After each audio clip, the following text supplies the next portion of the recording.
One of the most profound moments in the Bible to me that really shows what we are supposed to do in hard times or hard situations is the story of Saul and David when David had the opportunity to take Saul's life. Now, if you know the story in the Bible, David was promised to be king. He had slayed Goliath and he was doing what God had called him to do, and he was honoring the king at that time, which was Saul. But Saul had created a jealousy thing where he wanted to go after David out of spite and call, and especially Saul, he was very rebellious against what God was calling him to do, but David was not. So we look at the story in the Bible, and Saul is literally at this point trying to kill David, chasing him, attacking him, things of that sorts.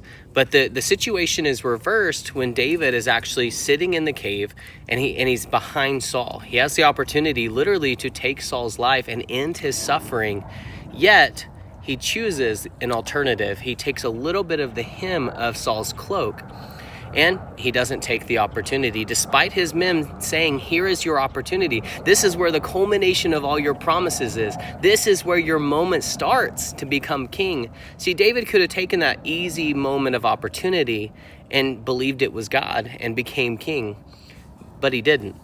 See, instead, he chose to do what God had called him to do, and that was to respect and to protect the king rather than taking his life, despite what the king was doing. See, the story really speaks to me because, a lot of us in our lives, we go through these hard situations, and we go through these situations where we can choose an easy path rather than taking the path that God has built for us that is oftentimes harder. But the thing that we have to look back on is David actually, after this situation, goes up to Saul and announces that he could have taken his life, but he didn't.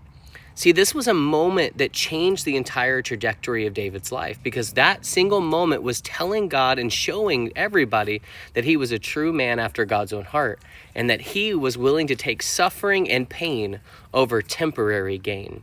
See, what you're going through right now, it may hurt, it may be hard, but hear me, that temporary pain you're going through, if it is where God is leading you, trust me, it will lead for your betterment.